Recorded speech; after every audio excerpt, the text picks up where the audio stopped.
ભગવતે વાસુદેવાય. ઓમ નમો ભગવતે વાસુદેવાય. ઓમ નમો ભગવતે વાસુદેવાય. ઓમ નમો ભગવતે વાસુદેવાય. ઓમ નમો ભગવતે વાસુદેવાય. ઓમ નમો ભગવતે વાસુદેવાય. હરે કૃષ્ણ. સ્વાગતમ ઉપસ્થિત સર્વ શ્રોતાગણ, વૈષ્ણવજન એવં મહાનુભાવોનું. શ્રીમદ ભાગવત પંચમ સ્કંદ શ્રી ઋષભદેવ પોતાના પુત્રોને ઉપદેશ આપતા કહે છે, નાયમ દેહો દેહ ભાજામ ત્રિલોકે કષ્ટાન કામાન અર્હતે વિડભુજામ્યે તપો દિવ્યમ પુત્રકાયેન સત્વમ શુદ્ધેદ અસ્માદ બ્રહ્મ સૌખ્યમ તો અનંતમ. અર્થાત મનુષ્ય જીવનના ઉદ્દેશ્યને સમજાવતા શ્રી ઋષભદેવ કહે છે કે આ જીવન જે છે એ આપણને શા માટે મળ્યું છે. જો પહેલા આપણે એ સમજવું જરૂરી છે કે આપણે બધા મનુષ્ય છીએ અને મનુષ્યોનું એક કર્તવ્ય છે, એક વિશેષ ઉદ્દેશ્ય છે જેના માટે આપણને અહીંયા મોકલવામાં આવ્યા છે. પણ જેવું મનુષ્ય જીવન મળે, જ્ઞાનના કારણે આપણે એવું વિચારીએ છીએ કે આ જીવન ખાવા પીવા મજા કરવા માટે મળ્યું છે અને પ્રાય આપણો સમય આમાં નષ્ટ થઈ રહ્યો છે. આપણે જોઈએ છીએ કે લોકો આજે એવું ચાહે છે કે એક ભોગ વિલાસયુક્ત લાઈફસ્ટાઈલ હોવી જોઈએ, મતલબ જેમાં ભોગોનું પ્રાધાન્ય સૌથી શ્રેષ્ઠ હોય. અને અત્યારનું જીવન જોતા તો એવું લાગે છે કે આપણે ભોગોને જ જીવનનું લક્ષ્ય માની લીધું છે કે જેટલા વધારે ભોગ મળે એટલો વ્યક્તિ સુખી વધારે. આ આપણી માન્યતા છે, પણ વાસ્તવિકતા કંઈક જુદી છે. વાસ્તવિકતા એ છે કે આપણા જીવનમાં 4 સમસ્યાઓ મુખ્ય છે: જન્મ, જરા, વ્યાધિ અને મૃત્યુ. આ દુનિયામાં પ્રત્યેક વ્યક્તિ આ 4 સમસ્યાઓથી બંધાયેલો છે, ઘેરાયેલો છે. અને વિશ્વમાં ક્યાંય પણ રહેતો હોય, ભારતમાં હોય, અમેરિકામાં હોય, યુરોપમાં હોય, XYZ કોઈ પણ કન્ટ્રીમાં હોય, પ્રત્યેક જીવ આ 4 દુઃખોથી દુઃખી છે. જન્મ, એને તો તમે સમજો છો, જરાનો અર્થ છે વૃદ્ધાવસ્થા. જન્મ થાય એટલે ધીરે ધીરે ધીરે ધીરે શરીર મોટું થતું જાય, આગળ વધતું જાય, અને શરીર જેમ વૃદ્ધિ પામે ને એમ એમાં રોગ આવે. વ્યાધિનો અર્થ છે રોગ. અને ચોથું છે મૃત્યુ. હવે એ ક્યારે આવે છે એ તો ખબર નથી આપણને, આની કોઈ ડેટ નથી આપણી પાસે. બર્થ ડેટ બધા પાસે છે, જન્મની તારીખ બધા જાણે છે, પણ મૃત્યુની તારીખ કોઈ જાણતું નથી. અને આ 4 સમસ્યાઓ જે છે, આ 4 દુઃખ જે છે, એમાં કોમન વસ્તુ શું છે ખબર? આ 4 માંથી એક પણ વસ્તુ આપણે ચાહતા નથી, છતાં આવે છે. આમાં આપણો કંટ્રોલ જ નથી 4માં કે તમે જો સૌથી પહેલા જન્મ ઉપર વિચાર કરીએ તો આપણે ક્યાં જન્મ લેવો છે, કયા ઘરે આવશું, કોણ માતા પિતા હશે, કયા સમાજમાં આવશું, એ ચોઈસ આપણી હતી? નથી. બધા લોકોને ખબર છે કે આપણને પૂછવામાં નથી આવ્યું કે ભાઈ તમારે ક્યાં જવું છે. એ અહીંયા આવી ગયા, સમજતા થયા ત્યારે ખબર પડી આ પરિવાર છે, આ સમાજ છે, આ આપણા લોકો છે બધું. તો જન્મ પણ આપણી ઈચ્છાથી નથી થતો. વૃદ્ધાવસ્થા, કોઈ વ્યક્તિ એવો વિચાર કરે કે ભાઈ હવે તો 22-25 વર્ષ થયા આપણા, અને આ ઉંમરમાં મજા આવે છે, બહુ આનંદ આવે છે, તો હવે આપણે કંઈક એવું કરીએ કે આ રોકાઈ જાય, આઈના આગળ ન વધે. કે આપણે કોઈને કહી દઈએ ઉપર કે ભાઈ હવે અમારે 26 વર્ષનું થવું, આ 25 રહેવા દો, આ બરાબર છે, રોકાય. આપણે ગમે એવા સુંદર લાગતા હોય, ગમે એવા સારા હોય, પણ સમયના પ્રવાહમાં પ્રતિક્ષણ આપણે જરાવસ્થા બાજુ આગળ વધીએ છીએ ધીરે ધીરે. ચાહવા છતાં રોકાય નહીં. કોઈ વ્યક્તિ એને એવું અભિમાન હોય કે ના આપણી પાસે બેલેન્સ બહુ છે, એ આમાં નો કામ લાગે. કોઈને એવો ભ્રમ હોય કે આપણી પાસે બુદ્ધિ બહુ છે, કેમ કે આપણે એજ્યુકેશન બહુ લીધું છે, એ આમાં કામ ન લાગે. કોઈને એમ થાય કે આપણું નામ બહુ મોટું છે, એ આમાં કામ ન લાગે. અને કોઈને એમ થાય આપણી ઓળખાણ બહુ મોટી છે, હે ને, મોદીજી ઓળખે આપણને, ડાયરેક્ટ ફોન ઉપાડે. એને કહો સાહેબ તમે પ્રધાનમંત્રી છો, જરાક અટકાવો. એ કે મારે ધોળા થઈ ગયા બધા, તારું ક્યાં મારે અટકાવવું? હે, આમાં એનો કંટ્રોલ નથી. તો દુનિયાનો કોઈ પાવર એવો નથી જે આ સમસ્યામાં આપણી મદદ કરીએ. ત્રીજું છે વ્યાધિ. વ્યાધિનો અર્થ છે ચિંતા યા તો રોગ. કોઈ વ્યક્તિ એવું વિચારે કે મારે રોગી થવું છે. આપણે ક્યારેય રોગી બનવા માટે ટ્રાય કરીએ? નથી કરતા.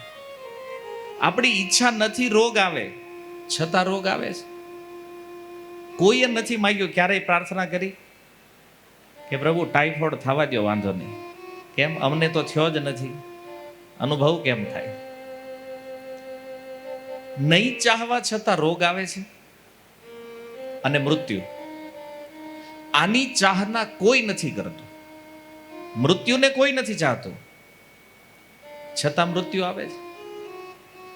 કોઈ વ્યક્તિને પૂછો તમે ક્યારે મરવા ચાહો છો, તો એ શું ઉત્તર આપશે? ક્યારેય નહીં. ભલે ઉંમર ગમે એટલી થઈ ગઈ હોય, લોકો એવું કહેતા પણ હોય કે હવે ભગવાન બોલાવી લે ને તો સારું, પણ ટાઈમ આવે તો જાય નહીં. આ વિચારણીય વસ્તુ છે. તમે જુઓ, ભૂકંપ જ્યારે થયો, ઘણા ખાટલામાં હતા, એવું કહેતા હતા કે હવે તો ભગવાન જલ્દી બોલાવી લે ને તો આમાંથી છૂટી જાય. પણ જ્યારે ખબર પડી ધરતીકંપ થયો, ઘરની બહાર ઈવડાઈ હતા પહેલા, એટલે હારા માણા તો હજી વિચારતા ક્યાં જવું, કેણપા જવું, આવડા પહેલા નીકળી ગયા બહાર. તો આ વસ્તુ શું દર્શાવે છે? મૃત્યુનો ભય પ્રત્યેક વ્યક્તિને છે.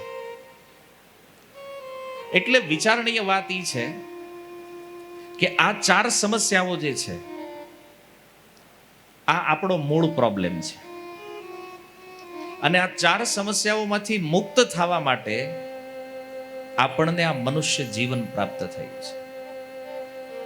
એટલે ઋષભદેવ કહે છે, નાયમ દેહો દેહ ભાજામ નરી લોકે. આ પૃથ્વી ઉપર, આ જગતમાં મનુષ્ય દેહ જેને મળ્યો છે, આ વિષય ભોગ માટે નથી, ભોગો માટે નથી. અને આજના સમયમાં આપણું લક્ષ્ય કેવલ અને કેવલ ભોગ છે. અને સૌથી મોટી સમસ્યા એ છે કે આ ભોગોની પાછળ આપણે એવા પાગલ થઈ ગયા છીએ કે આપણને આપણા આવવાવાળા મૃત્યુનો પણ ભય નથી. આના વિષયમાં આપણે વિચાર પણ નથી કરતા. આજે આપણે અહીંયા બેઠા છીએ, કાલે સવારે આપણી આંખ ખુલશે કે નહીં આનું આપણી પાસે કોઈ ગેરંટી નથી. આપણા જીવનમાં કેટલો સમય બચ્યો છે આની આપણી પાસે કોઈ ગેરંટી નથી. અને છતાં આપણા પ્લાનિંગ 5 વર્ષ પછી આ કરવાનું છે, 10 વર્ષ પછી આ કરવાનું છે, આટલા મકાન બનાવવાના છે, આટલી ફેક્ટરીઓ બનાવવાની છે. પ્લાનિંગ આપણા 100 વર્ષના છે. આયુષ્ય કાલનું પણ છે કે નહીં આની ખબર નથી આપણને. આવી અવસ્થામાં જીવીએ અને એ તે દુખી ટેન્શનમાં. કેમ? કારણ કે આયોજન જ્યારે કરીએ ને પછી એની ચિંતા હંમેશા થયા કરે.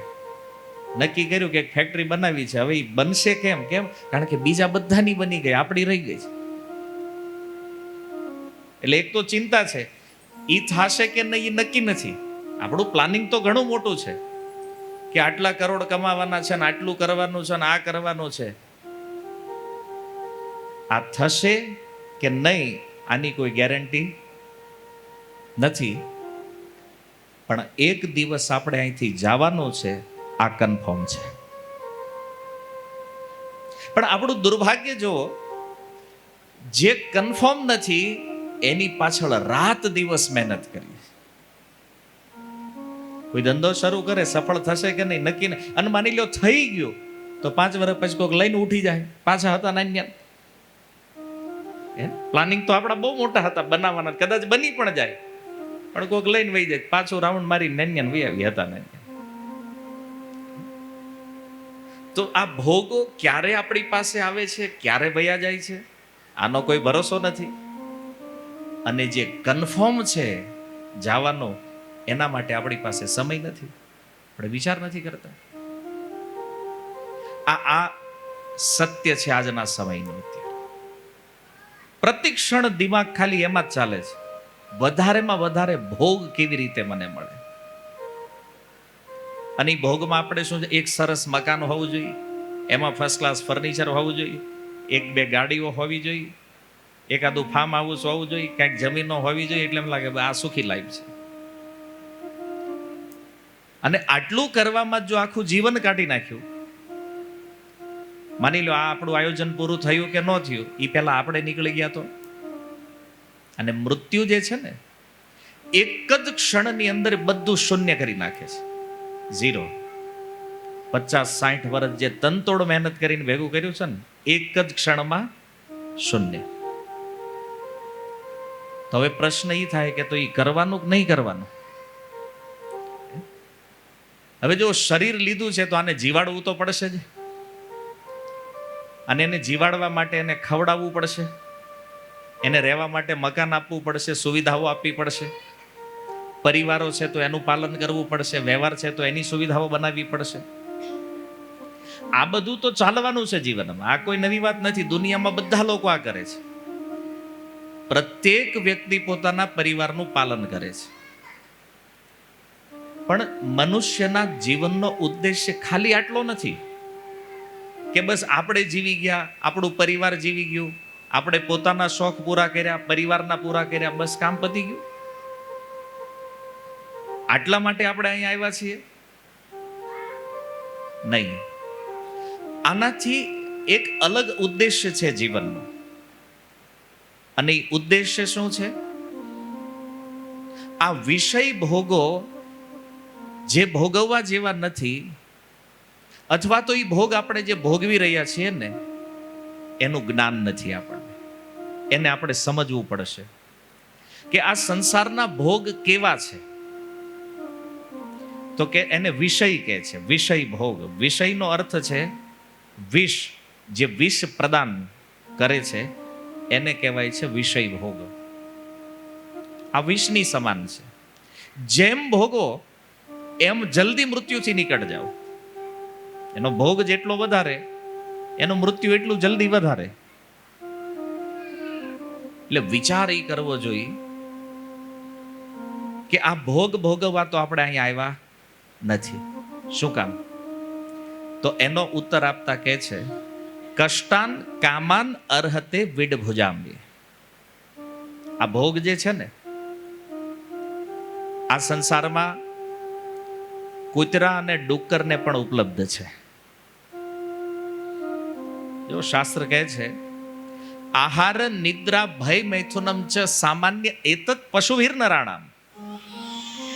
આહાર ખાવું, નિદ્રા સૂવું, ભય રક્ષણ માટે વ્યવસ્થાઓ કરવી અને મૈથુન સંતાન ઉત્પત્તિ કરવી. આને જો કોઈ વ્યક્તિ જીવનનું લક્ષ્ય માનતા હોય તો ઋષભદેવ ભગવાન કહે છે કે આ 4 વસ્તુ કૂતરા બિલાડાઓને પણ ઉપલબ્ધ છે. ન કેવલ પશુઓને, અપિતુ 84 લાખ પ્રકારના જે શરીરો છે એ બધાને આ 4 વસ્તુ મળે છે. કદાચ મનુષ્ય કરતા વધારે સારું છે. આપણે એમ માનતા હોય કે આપણી પાસે કેટલી બધી સુવિધાઓ છે, કેટલું સુખ છે. પહેલા તો લોકો રોટલી ને રોટલા ખાઈને બિચારા જિંદગી કાઢ નાખી. આપણી પાસે પીઝા, પાસ્તા, ઢોસા, એમ કેવી વેરાયટી આવી, કેવો જમાનો છે, કેવું ખાવાનું છે, અને આમાં આપણે આનંદ લેતા હોય. પણ તમે વિચાર કરો કે આપણે કોઈ પીઝા શોપમાં બેઠા બેઠા પીઝાનો આનંદ લેતા હોય અને એક ડુક્કર, એક સુવર, એ કોઈ ગટરમાં જે સંસારનું મળ જે આવે છે અને મળને ખાતું હોય ને એમાં એને જે આનંદ આવતો હોય, આ બે હરખું જ છે. વાત સમજે? આપણને સ્વાદિષ્ટ વાનગીઓ ખાવામાં જેટલો આનંદ આવે, એક પશુને એટલે કે સુવરને ગટરમાં પડેલું મળ ખાવામાં એને આનંદ એટલો જ છે. પદાર્થમાં ફરક છે. તમારી પાસે પદાર્થના રૂપમાં પીઝા, પાસ્તા, પાણીપુરી છે, એની પાસે મળ છે, પણ આનંદની માત્રા એક સમાન છે. એમાં કોઈ ભેદ નથી. હવે જો આનંદ બેયનો એક સમાન હોય તો પછી વિચાર કરો કે આ ખાવા પીવા ઊંઘવા વાળી જે જિંદગી છે એમાં અને આ સંસારમાં એક સુવર મરે એમાં શું અંતર છે બેયમાં? કઈ ડિફરન્ટ છે? નથી. આપણે ઈ 4 કામ કરવાના છે, એને ઈ 4 કામ કરવાના છે. તો આપણે આની ઉપર વિચાર કરવો જોઈએ ને કે ભોગોની પ્રાપ્તિ તો બધાને સમાન રીતે થઈ છે. એવું નથી કે આપણી પાસે ભોગ છે તો અન્ય જીવોમાં કષ્ટ છે. આપણી પાસે ભોગ છે, બીજા જીવો પાસે પણ ભોગ છે. આપણી પાસે કષ્ટ છે તો એને પણ કષ્ટ છે. સુખની માત્રા સમાન છે તો દુઃખની માત્રા પણ સમાન છે. તો વિષય ભોગ જે છે એ આપણા જીવનનું લક્ષ્ય નથી. અને આજના સમયમાં તમે જુઓ, આ વધતું જાય છે દિવસે દિવસે. આની માત્રા ધીરે ધીરે ધીરે ધીરે પ્લસ થતી જાય છે. પ્રત્યેક વ્યક્તિનું લક્ષ્ય બનતું જાય છે, બસ સારામાં સારા ભોગ મારી પાસે હોવા જોઈએ. હમણાં અમે આવતા હતા રસ્તામાં ગાડીમાં ચર્ચા થતી હતી કે તમે જુઓ આજકાલ યુવાનો જે છે આ આત્મહત્યા બહુ કરી રહ્યા છે, સુસાઇડ કરે છે. મેં ગયા મહિનામાં 6 પ્રોગ્રામ કર્યા આ સત્સંગ, જે 20 થી 25 વર્ષના યુવાનો હતા જેને સુસાઇડ કર્યું છે એક મહિનામાં. મારી પાસે જે કેસ આવ્યા, હવે એવા આખા સમાજના તમે વિચાર કરો તો કેટલા હશે. તો આ યંગ એજ જે અત્યારે સુસાઇડ તરફ જઈ રહ્યું છે, આત્મહત્યા કરી રહ્યું છે, આનું કારણ શું છે એ વિચારવું પડશે ને. કારણ કે આવી નાની ઉંમરમાં લોકો મરવાનું કેમ પસંદ કરી રહ્યા છે? અજ્ઞાન. અજ્ઞાન શું છે? તો એના મનમાં એક પિક્ચર એવું બન્યું છે કે મારી પાસે બધી વસ્તુ પરફેક્ટ, પરિપૂર્ણ માત્રામાં હોવી જોઈએ. અને એમાં સૌથી પહેલા પૈસા. પૈસા જોઈએ. શું કામ? તો કે ભોગ કરવો છે. ભોગ શું કરવો છે? માની લ્યો વ્યસનની આદત થઈ, તો વ્યસન, પાપ કરવા માટે પણ પૈસા જોઈએ. જો આ દુનિયામાં લોકોની મેન્ટાલિટી થોડીક ઊંધી છે. લોકોને એમ કે સારા કર્મ કરો, ભજન કરો, આ બધું મફત થાય. તમારે નરકમાં જવું હોય તો બહુ ખર્ચો થાય, બાકી મુક્તિ પામવામાં કાંઈ ખર્ચો નથી. તમને એમ લાગે આપણે આપણો મોક્ષ કરવો છે, મુક્તિ કરવી, એમાં ખર્ચો નથી. ખર્ચો નરક જવામાં છે. કારણ કે નરક જવું હોય તો પાપ કરવું પડે, અને પાપ મફત થાય નહીં. એના પૈસા લાગે ને. માનો કોઈને એમ થાય કે આપણે દારૂ પીવો, મફત આપે કોઈ? પેમેન્ટ દેવું પડે. આજે કોઈને ડ્રગ્સ લેવું છે, ફ્રીમાં આવે? પૈસા દેવા પડે છે. પ્રોબ્લેમ એ છે કે હવે આ પૈસા ઘરેથી તો મળવાના નથી, ઘરેથી મળતું નથી. એટલે આ લોકો શું કરે, એના કોઈક એવા મિત્રો હોય અથવા તો આજે વેચવા વાળા છે એના એ લોકો એને વ્યાજે આપે. પછી વ્યાજ તો તમને ખબર છે ને, રાત દિવસ વધે. હવે ઈ ભરી નો એકે, ઘરે કઈ નો એકે. આવી સ્થિતિમાં જ્યારે મૂંઝાય એટલે શું થાય, એની પાસે એક જ રસ્તો છે. કારણ કે એક તો નાની ઉંમર છે, એટલી મોટી વિચારધારા એની છે નહીં કે ભાઈ હાલો એકવાર ભૂલ થઈ છે તો આપણે કોઈને કહી દઈએ, ભાઈ ઘરે કહી દઈએ. ઘરે કહી નથી શકતા અને આ બાળકો મરે છે. બીજું, ન કેવલ બાળકોનો કેસ છે, આપણે ઘરની અંદર જોઈએ તો સૌથી મોટી સમસ્યા શું છે ખબર છે? ટીવી અને મોબાઈલ. ટીવીમાં આપણે ફિલ્મો જોઈએ, સિરિયલો જોઈએ, અથવા જે કાંઈ આવતું એ બધું જોયા કરીએ. મોબાઈલની અંદર એ જ વસ્તુઓ જોવાની છે. અને આની જે મન ઉપર અસર આવે છે, જે છાપ પડે છે, કારણ કે આજના લોકો રીલ અને રિયલ લાઈફનો તફાવત સમજતા નથી. રીલ લાઈફ અલગ વસ્તુ છે, રિયલ લાઈફ અલગ વસ્તુ છે. ભાઈ ટીવીમાં જોયું આવા કપડાની ફેશન ચાલે છે તો આ જોઈએ. હવે ઘરે બજેટ છે નથી એની કોઈ ચિંતા નથી, પણ એ જોયું તો એ જોશે. જેવી સ્થિતિ દેખાય છે ફિલ્મોમાં કે સિરિયલોમાં, એવું રિયલ લાઈફમાં જીવવું છે, પણ કેપેસિટી છે નહીં. અને એટલા માટે યા તો આવી જરૂરિયાતોને બહારથી પૂરી કરવાની ટ્રાય કરે છે, યા તો એ પણ આત્મહત્યા. તમે ન્યૂઝ વાંચતા હોય તો તમને ખ્યાલ હશે. હમણાં જ મને ગાડીમાં વાત થઈ કે એક છોકરીને એના પિતાએ ના પાડી કે મોબાઈલ નથી લેવાનો, આત્મહત્યા કરી લીધી. ફોનની ના પાડી તો આત્મહત્યા કરી. પણ હવે વિચાર એ કરવાનો છે કે આવું માઇન્ડ થયું કેવી રીતે, કે એક મોબાઈલ માટે થઈ અને કોઈ પોતાનું જીવન આપી દે. તો તમે સમજી શકો છો ને એનું માઇન્ડ, એની વિચારધારા કઈ બાજુ ગઈ છે. જોવો તમે, ક્યાં મનુષ્ય જીવન અને ક્યાં એક મોબાઈલ. લાખ રૂપિયાનો મોબાઈલ, આ તો જીવન ખાલી લાખ રૂપિયાની કિંમતનું છે, છતાં લોકો મરી જાય. કે આજે બાળકોને કઈ કહેવાતું નથી, કેવી એટલે તરત મરવાની ધમકી આપે છે. આ પરિસ્થિતિ થઈ ગઈ છે અત્યારે. અને બધા લોકો જાણે છે, એવું નથી ખબર નથી આ શું કામ થયું છે. હવે જો બાળક હોય કે ઘરના મેમ્બર્સ હોય, એને તો ટાઈમ મળે છે આ બધું જોવાનો, દુનિયા ફરવાનો, એટલે એમાંથી બધું ગ્રહણ કરે અને એવી લાઈફ જીવવાની ટ્રાય કરે છે. આજે ખાસ કરીને સ્ત્રીઓમાં જોઈએ તો સૌથી મોટી સમસ્યા છે ફેશન,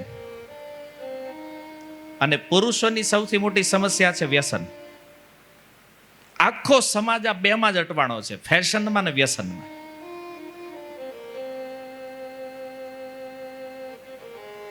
અને જો આમાં ના પાડો હાલે જ નહીં. સ્ત્રીઓની સ્થિતિ તો એવી છે કે ઘરની પરિસ્થિતિ હોય કે ન હોય, બાકી કરવાનું છે. ભલે કોકનું માગીને પહેરવું છે, પણ ફેશન તો કરવાની છે.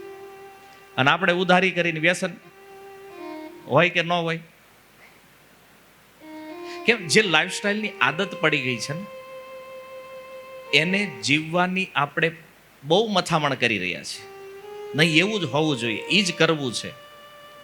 અને એના કારણે આ સમસ્યા બને છે. અચ્છા, બાળકો આ લેવલ સુધી પહોંચી ગયા કે એને પણ મરવાની સમજ આવી ગઈ કે આત્મહત્યા કરાય. આનું કારણ શું છે જાણો છો? માતા પિતા. બાળક કોઈ પણ પ્રકારની ખરાબ પ્રવૃત્તિઓમાં લાગ્યો છે તો આનું એકમાત્ર કારણ એના મા બાપ છે. એટલે કોઈ પણ બાળક આત્મહત્યા કરે છે તો એ સમજી લો કે એના માટે જવાબદાર એના માતા પિતા, ક્રિમિનલ છે એ લોકો. શું કામ?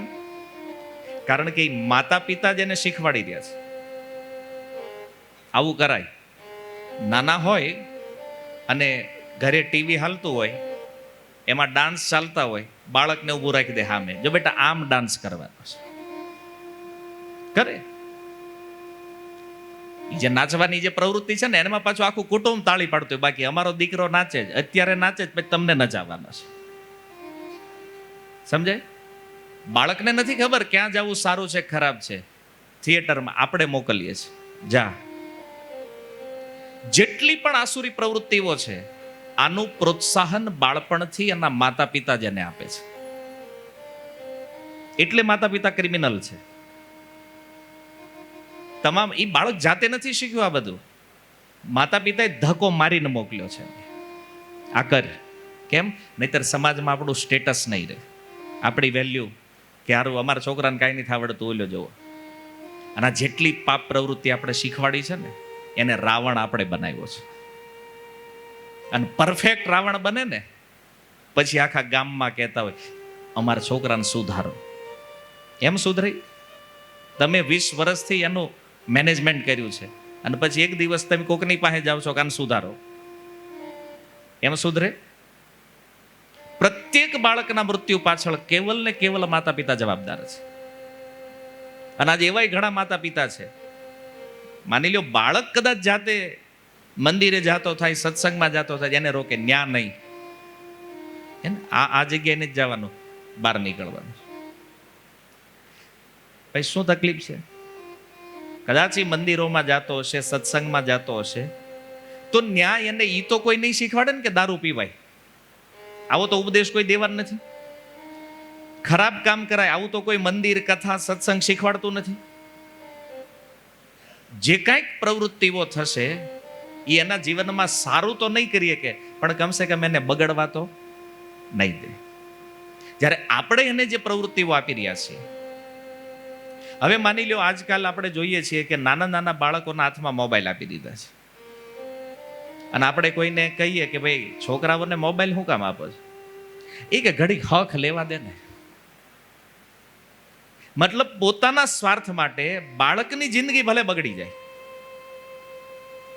એ આપણને ચાલશે. અને આજ તમને લોકોને કદાચ જાણ હોય કે ન હોય, મોબાઈલની અંદર એક અલ્ગોરિધમ સેટ હોય છે. તમે જે જોવો છો ને એ બાળકના હાથમાં આવ્યું એટલે એ જોતો થાય છે ત્યાંથી. વાત સમજાય? કારણ કે માની લો તમે યુટ્યુબમાં કંઈક જોઈ રહ્યા છો તો યુટ્યુબને એ ખબર પડી જાય તમારે શું જોવું છે. 2-4 વિડીયો જોવો ને તો એને સેટ થઈ જાય કે આને આવા જ વિડીયો જોઈએ, એ મૂકી દે લાઈનમાં. તમારો ફોન તમારા બાળકના હાથમાં છે. તમે એને ટ્રેનિંગ આપી રહ્યા છો ક્રિમિનલ બનવાની પહેલેથી.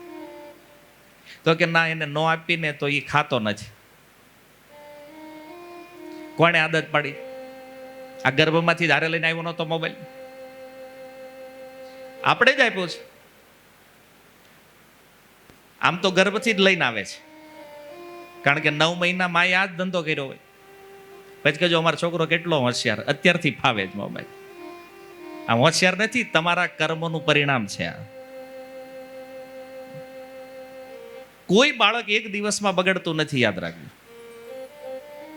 આ બધું એક દિવસમાં નથી થયું, આને ઘણો સમય લાગ્યો છે.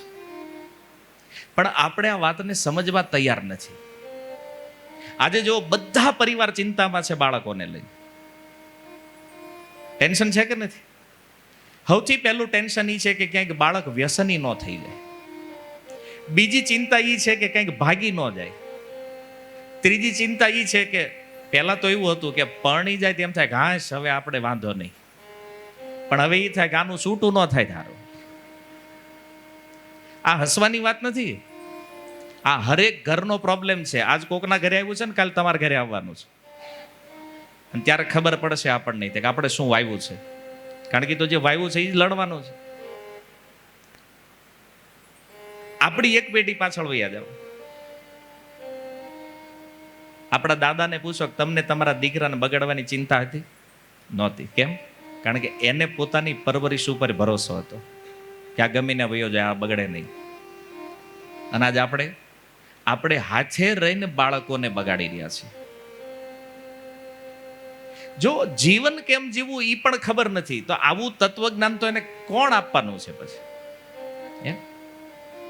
અને સ્ત્રીઓમાં અત્યારે એક દૂષણ આવ્યું છે કે બસ ગમે એ ફેશન કરી લ્યો એ કે પછી મળ્યું કે ન મળ્યું એ. અને કાં તો વિશેષ એવું થયું કે બાપાને ઘરે કાંઈ ન હોય, સહારે આવીને જોયું હોય. અને પોતાના ભોગોના કારણે આની જ છાપ બાળકો ઉપર એવી પડવાની છે. કારણ કે માતા જેટલી ફેશનેબલ હોય એમાં પછી દીકરા શું કરે? આજ ક્યારેક કંઈક છૂટા થતા હોય ને આપણે જઈને કહીને ભાઈ તકલીફ શું છે, તો કે છોકરીની માં એમ કહે છે કે અમારી દીકરી 4 દિવાલ વચ્ચે નહીં રહેતી, એને કે મેદાનમાં રાખવી, કામ નહીં કરે આટલું બધું. અને જો ટીવી મોબાઈલના જે વિડીયો છે ને એમાં સૌથી વધારે શું બતાવવામાં આવે ખબર? કે ઘરનું કામ કરવું, માની લો ઘરે રોટલી બનાવી, વાસણ ધોવા, ઘરને સ્વચ્છ રાખવું, આ ગુલામી છે. આવું એ લોકો દેખાડે છે અને આપણે પાછા માની લઈએ છીએ. ઘરની અંદર રહીને કાર્ય કરવું આને સ્ત્રીઓ આજે ગુલામી માને છે. તો કે તો અમારી ફ્રીડમ શું? ભાઈ આ તમારું કામ છે, આ તમારે કરવું જોઈએ. પુરુષોનું કામ છે કમાવું અને ઘરનું પાલન કરવું. તમારું કામ છે ઘરને સંભાળવું. અને આ તમને બોજ લાગે તો આ બંધ કરીને પછી શું કરવું છે કયો? તો ચાલો આવી માતાઓ જે છે ને એની દીકરીઓ માટે ક્રિમિનલ છે.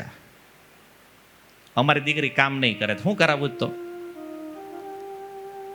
મોબાઈલ આગળ ઊભી રહીને ઠુમકા મારે, આ વધારે સારું લાગે? તમે શું આપી રહ્યા છો બાળકોને તમને જ ખબર નથી. અને જોવાનું પરિણામ આખો સમાજ ભોગવી રહ્યો છે. ક્યાંક ને ક્યાંક આ બધી પ્રવૃત્તિઓનો એન્ડ ક્યાં છે જાણો છો? આત્મહત્યા.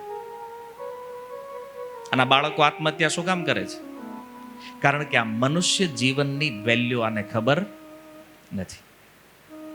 આ નથી જાણતા જીવન શું કામ મળ્યું છે. અરે અનંત સમય જ્યારે વ્યતીત થાય છે ને અલગ અલગ શરીરોમાં, ત્યારે ક્યારેક આ મનુષ્ય દેહની પ્રાપ્તિ થાય છે. જો શ્રીમદ ભાગવતમ પ્રહલાદ મહારાજ કહે છે, દુર્લભમ માનુષમ જન્મ. આ મનુષ્ય જીવન દુર્લભ છે. દુર્લભ સમજો છો ને? બહુ ઈચ્છા કરવા છતાં પણ આ મળતું નથી. રામાયણની અંદર જો ભગવાન રામ કહે છે આ મનુષ્ય જીવન દુર્લભ છે. કોઈ પણ ગ્રંથ ઉઠાવો, બધે માનવ જીવનને દુર્લભ કહેવામાં આવ્યું છે. આ જલ્દી મળતું નથી. અને મળી ગયું તો કેટલો ટાઈમ ટકશે આની કોઈ ગેરંટી નથી. તો આવા અમૂલ્ય માનવ દેહને નષ્ટ કરી રહ્યા છે લોકો. શું કારણ છે આનું? શિક્ષા નથી, જ્ઞાન નથી. કેમ? તો કે શાસ્ત્ર, સાધુ અને સત્સંગથી વિરોધ છે. આપણને આ નથી ફાવતું, આના સિવાય બધા ધંધા ફાવે. કીધું સત્સંગમાં બેહીને સાંભળો ગીતા ભાગવત, ના એ અમારા કામનું નહીં, કે એ અમને ન ફાવે, ખાલી પાપ જ ભાવે. અને ક્યાંક તો થોડું ઘણું ધન આવી ગયું હોય તો એટલી હવા હોય ને એને દુનિયા અમે જ ચલાવી છે. જો પહેલા કાંઈ નહોતું, અમે આટલું કમાણા એટલા થઈ ગયું. કાલ શ્વાસ બંધ થઈ જાય ને ભાઈ, બધી હવા એમના નીકળી જાય. આ પાવર કાંઈ કામમાં નથી લાગવાનો. પણ એ પોતાની વાતોને સાચી ઠેરવવા માટે, પોતાની બુદ્ધિને સહી ઠેરવવા માટે બસ અમારા મનમાં જે આવ્યું એ હાજુ. અને આવી વિચારધારા ભોગોની પ્રેરણા આપે છે. બસ સારી વસ્તુઓ હોય તો જીવન સુખી. આપણી પાસે જો સારી કંપનીનો મોબાઈલ ન હોય ને તોય જીવન દુખી લાગે છે. બોલો, મોંઘા ફોન ન હોય ને તો એમ લાગે કે ઓહો આપણા જીવનમાં કઈ છે જ નહીં, આપણે ખાલી એમના માટો મારવા આવ્યા હોય એવું લાગે. જો વસ્તુ ક્યારેય સુખ આપતી નથી. આ એક વાત યાદ રાખજો. આપણને જો એવું લાગતું હોય કે વસ્તુમાં સુખ હોય તો ઘરે જઈને ટ્રાય કરજો. 25 ગુલાબજામુન બનાવો અને 25 તમારે ખાવાના. પહેલું ગુલાબજામુન ખાવ ને ખૂબ ટેસ્ટ આવશે, સરસ, એમ થાય કે વાહ મજા, મસ્ત બન્યા છે. બીજું ખાશો ને 1% ટેસ્ટ ઓછો લાગશે એમાં. ત્રીજું ખાશો એટલે ઓર ટેસ્ટ ઓછો થશે. એમ 7-8 ખાઈ જાવ ને, માની લો 9 ગુલાબજામુન ખાઈ ગયા અને હવે એમ થાય કે કઈ હાલે એમ નથી, અને 10મું કોક આપે કે નહીં એક તો લેવું જ પડશે. ઓકે, પણ હાલે એમ જ નથી, નહીં મારા હામી કે એક લેવું પડશે. હવે હાલે ને આપણે ગુજરાતીમાં એ કે મારા હામ છે એક લેવું પડશે. હવે 10મું ગુલાબજામુન ખાવ ને, હું તમને ગેરંટી આપું છું એમાં સ્વાદ હોય. ગુલાબજામુન મને એવું નથી, આપણને સ્વાદ ન આવે એમાં તો છે જ, કારણ કે 25 એક હારે જ બન્યા છે. એવું નથી કે પહેલું ખાધું એમાં ટેસ્ટ વધારે હતો 10માં નથી. પણ એ ભૂખ પૂરી થઈ ગઈ, સુખ પૂરું થઈ ગયું હવે, એટલે એનું ગુલાબજામુન સ્વાદ વગરનું લાગે. અને કદાચ 25મું ખાવ ને તો એમ લાગે કે કોઈ કે મને ઝેર આપી દીધું છે. તો 25 ગુલાબજામુનનો ટેસ્ટ જુદો જુદો આવે. જો આવું ક્યારેક તમે અનુભવ કર્યું હોય તો હવે વિચાર એ કરો કે કયા ગુલાબજામુનમાં સુખ વધારે હતું, સ્વાદ વધારે હતો, પહેલામાં કે 25માં? નહીં, એ તો હરખો જ છે ટેસ્ટ બધો, પણ હવે મન તૃપ્ત થઈ ગયું, મનમાં વિચાર થઈ ગયો કે બસ હવે આ નથી લેવું, તો સ્વાદ વયો ગયો. વસ્તુ એની છે સામે તોય સ્વાદ વયો જાય. તો વિચાર કરો, કોઈ વ્યક્તિ એમ માનતા હોય કે આ સંસારના ભોગમાંથી કંઈક સુખ મળે, આ કેવી રીતે સંભવ છે? અને આવું હરેક પદાર્થમાં થાય છે આપણી સાથે. જો તત્વથી આપણે વિચાર કરીએ તો તમે કોઈ પણ નવી વસ્તુ લઈને આવો છો, કોઈ પણ વસ્તુ તમે નવી લાવ્યા, માની લ્યો તમે આ ક્રેઝ આઈફોનનો છે, તમે મોબાઈલ લીધો, નવા ફોનનું સુખ 3 દિવસ જ હોય, ચોથા દિવસથી એનું ઇરિટેશન થવા માંડે. નવી ગાડી લીધી 3 દી જ હારી લાગે, અને વળી જો કોઈ કે લીટો પાડ્યો ને, બધો આનંદ સમાપ્ત. નવા કપડાં લીધા હોય, પહેલી વાર પહેરો તો જે આનંદ હોય એ બીજી વારમાં, ત્રીજી વારમાં, અને 1 વર્ષ પછી એ ગાભો લાગવા માંડે. થાય ને? વસ્તુમાં સુખ નથી, પણ અજ્ઞાનના કારણે આપણે એવું માનીએ છીએ કે નહીં, વસ્તુ આપણને સુખી કરે છે. સુખ અને દુઃખનો આધાર વ્યક્તિના મન ઉપર છે. મન નક્કી કરે છે સુખ છે કે દુઃખ છે. પરિસ્થિતિ કે વસ્તુમાં, કારણ કે એ તો જડ છે. હવે તમે વિચાર કરો, ભારતવાળા મિસાઇલ નાખે પાકિસ્તાન ઉપર, અને હવારમાં ન્યૂઝ આવે કે ભાઈ ભારતે મિસાઇલ છોડી પાકિસ્તાન ઉપર, 200 માણા મરી ગયું. ભારતવાળા ખુશ, પાકિસ્તાન દુખી. હવે આની આ ઘટના ઊંધી થઈ જાય, પાકિસ્તાન ભારત ઉપર મિસાઇલ નાખે, 200 માણા મરી ગયું, પાકિસ્તાન ખુશ, ભારત દુખી. કામ તો મિસાઇલ ફેંકવાનું છે, પણ એકને સુખ લાગે છે, બીજાને દુઃખ લાગે છે. એની જ વસ્તુ બીજા માટે જ્યારે સુખ છે તો પેલા માટે દુઃખ છે. આપણે માંદા પડવી આપણા માટે દુઃખ છે, તાવ આવે ડોક્ટર માટે સુખ છે ને? તો હવે વિચાર કરો કે તાવ આવવું એમાં સુખ છે કે દુઃખ છે? નહીં, આ વ્યક્તિની માનસિક સ્થિતિ ઉપર નિર્ભર કરે છે. એટલા માટે શાસ્ત્ર કહે છે દુઃખ જે છે ને એ વસ્તુમાં નથી, સુખ વસ્તુમાં નથી, આ મનનું કારણ છે. મન એવ મનુષ્યાણામ કારણમ બંધ મોક્ષય. આ મન જે છે ને એ જ મનુષ્યની મુક્તિ અને બંધનનું કારણ છે. આપણે મુક્ત થશું કે બંધાવાના છીએ એનો આધાર આપણા મન ઉપર છે. અને આપણે સુખ દુઃખની પરિસ્થિતિની કલ્પના ક્યાં કરીએ છીએ? વસ્તુમાં, કે જો આ વસ્તુ હશે તો સુખી. અચ્છા, ઘણાની પાસે, આપણી પાસે જે છે ને ઘણા લોકો પાસે નથી આ દુનિયા, અને જે ઘણા લોકો પાસે છે ને એ આપણી પાસે નથી. જો અભાવ માણસને દુખી કરે.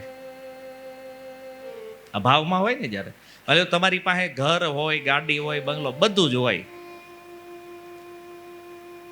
પણ દીકરો ન હોય તો એ બધી વસ્તુ મળી નહીં તેને આનંદ ન આપી શકે. કેમ? એ જો સારું બધું છે, આ એક દીકરો હોત ને તો કામ થઈ જતી. આ કોની હાટું આ બધું કરવું? નથી. અભાવ. આપણી પાસે કોઈ મોબાઈલ છે, આપણે અત્યારે વર્તમાનમાં યુઝ, પણ આપણી કરતા કોઈક મોંઘો હારો લાગે આપણે દારૂ એની પાસે છે, આપણી પાસે નથી. એટલે અભાવમાં થાય હું, આપણી પાસે જે હોય ને એનું સુખ ન મળે, અને જે નથી ને એની હાટું હેરાન થયા કરીએ, દુખી થયા કરીએ. આ મારી પાસે નથી, અને ધ્યાનમાં ઈ જ રહે આ નથી. તો ભાઈ જે છે એને આનંદ લ્યો, તો એ આવતો નથી. કારણ એ છે કે વિષય ભોગોના વિષયમાં શાસ્ત્ર કહે છે કે આ ભોગ હંમેશા દુઃખદાયી છે. અને એક સંતે બહુ સારી વાત કરી, ભોગને હંમેશા રોગનો ભય રહે છે. જેટલો ભોગ વધારે એટલા રોગ વધારે. રોગ જીવનમાં જ વધ્યા છે, એનું કારણ ભોગ જીવનમાં વધ્યો છે. હા, આપણી પાસે જરૂર કરતા વધારે ભોગ પ્રાપ્ત થયો છે તો એનો અર્થ એ નથી કે ભોગવી જ લેવું. એનો સત્કાર્યમાં પ્રયોગ કરવો જોઈએ. કારણ કે જો પોતાના માટે વધારે પડતું ગળ્યું ખાઈ જાવ તો ડાયાબિટીસ થવાનો ભય છે કે નથી? ભાવે બહુ, પણ માપ હોય ને, લિમિટ. અતિ સર્વત્ર વર્જેત. અતિ બધી જગ્યાએ નકામું છે. પણ આ વિષયો એ વાસ્તવમાં વિષની સમાન છે, ઝેર સમાન છે. અને એટલા માટે સંસારના સ્વરૂપને સમજવું પડશે. પ્રભુપાદ એક ઉદાહરણ આપતા કે આપણને ખંજવાળ આવે, શરીરમાં કંઈક ખંજવાળ આવે અને આપણે ખંજવાળીએ તો જ્યારે ખંજવાળતા હોય ને ત્યારે બહુ મજા આવે. આ તો બધાનો અનુભવ છે. અને પછી લોહી નીકળે, અને જો એમાં એક ટીપું ઠંડુ પાણી અડી ગયું તો પછી કેવી બળતરા થાય એ બધા જાણતા છે. આ ભોગોનું આવું છે. જ્યારે ભોગવતા હોય ત્યારે એમ લાગે કે બહુ આનંદ છે, એને અતિ સુખ છે, અને એને ભોગવ્યા પછી ખંજવાળ પછીનું જે દુઃખ છે ને, આવું જ દુઃખ આ જડ પદાર્થોમાંથી ઉત્પન્ન થાય છે. તો ઋષભદેવ કહે છે કે સુકર અને ડુક્કરને ઉપલબ્ધ એવા જે ભોગ છે આ જગતમાં, આ વિષય ભોગ માટે આપણને આ જીવન નથી મળ્યું. તો એમના પુત્રોએ પ્રશ્ન કર્યો કે એના માટે નથી તો શું કરવું જોઈએ? તો એ કહે છે તપો દિવ્યમ પુત્રકાયેન સત્વમ. વ્યક્તિએ તપ કરવું જોઈએ. કેવું તપ? તો કહે છે દિવ્ય તપ. ખોટી તપસ્યાઓ નહીં. દિવ્ય તપ અર્થાત ભજન કરવું જોઈએ. કારણ કે આ જન્મ મૃત્યુના પ્રવાહમાં આપણે છીએ, અને મૃત્યુ આવવાનું છે. તો આવવા વાળા ભવિષ્યને કેમ ઉજ્જવળ બનાવવું, એના માટેનો ઉપાય એ છે કે તપસ્યા કરવી જોઈએ. કારણ તપ કરવાથી થાય શું? તો કહે છે યેન સત્વમ શુદ્ધયેત.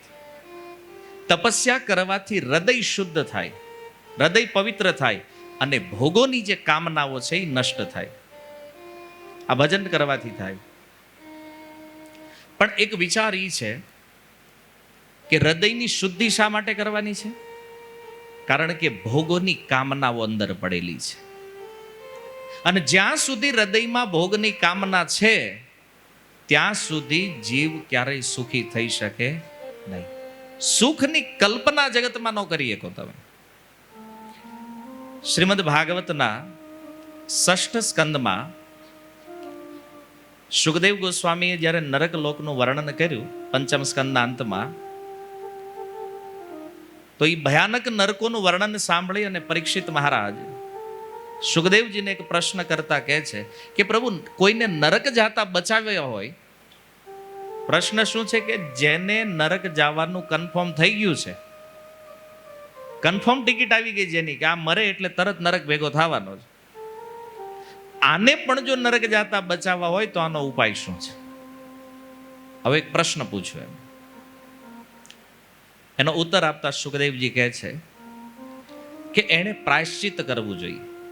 આનો જીવનમાં કોઈ પાપ આપણાથી થયું છે તો એણે પાપનું પ્રાયશ્ચિત કરવું જોઈએ.